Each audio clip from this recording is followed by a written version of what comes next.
Well, we like to crunch numbers on At the Market, but no one crunches numbers like our next guest, Dr. Jeffrey J.D. Hewings, the Director Emeritus and founder of the Regional Economics Applications Laboratory at my alma mater, University of Illinois, down in Urbana-Champaign. Dr. Hewings, welcome to At the Market. Thank you very much, Peter. It's my pleasure to be here. Yes, thanks for joining us. So, Dr. Hewings, across the entire Chicago metro area, we've seen a big increase in home sales activity through the first quarter of 2021. But when we look at the city data in particular, one of the more interesting factors is condominium sales. We've seen a big increase.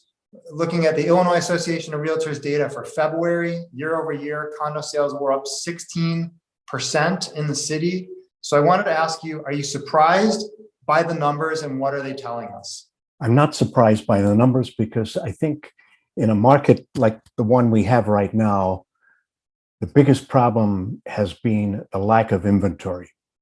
And what we find is a disconnect between supply and demand for single family homes, but the condo market is much more fluid. There are many, many more properties for sale and buying activity has increased, but you have to be a little careful extrapolating 1 month.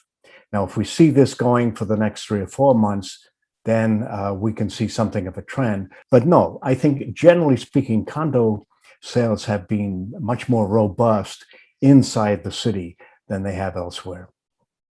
Sure. Well, and I think one area where we are seeing a trend over multiple months is pricing, right? We've seen pretty robust price growth. So what do you see for price growth going forward? I think the prices are going to continue to increase.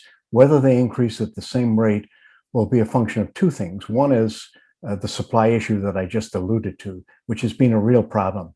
And essentially, what that reflects is a reluctance of people to put their properties on the market. And I think it's that more than the fact that there aren't people out there wanting to buy it. And so people who get on unnamed television shows and make prognostications about this is going to happen, everybody's going to abandon the city and move to the suburbs or to rural areas and so forth, I think is underestimating the fact that cities are still incredibly attractive. And it's not just where the place of work is, but people want to do other things. And having spent 18 years, half time in rural America, I can tell you, I don't find it a very attractive place. It has a lot of good features, but I want access to good restaurants. I want high class medical care. I want to be able to go to the symphony. I want to attend ball games and things of that kind. And so the combination of the sort of what we would call the amenities of the city are still incredibly attractive. And I think that's fueling a lot of the growth. People still want to be here. And even though they may be able to work from home, there are other reasons why they want to stay in the city. Yeah. All right. Well, let's check in again soon. Take another dive into the numbers. Thank you very much for joining us. Really appreciate it. And we'll talk again soon. Thank you, Peter, for the invitation. I appreciate it. Anytime.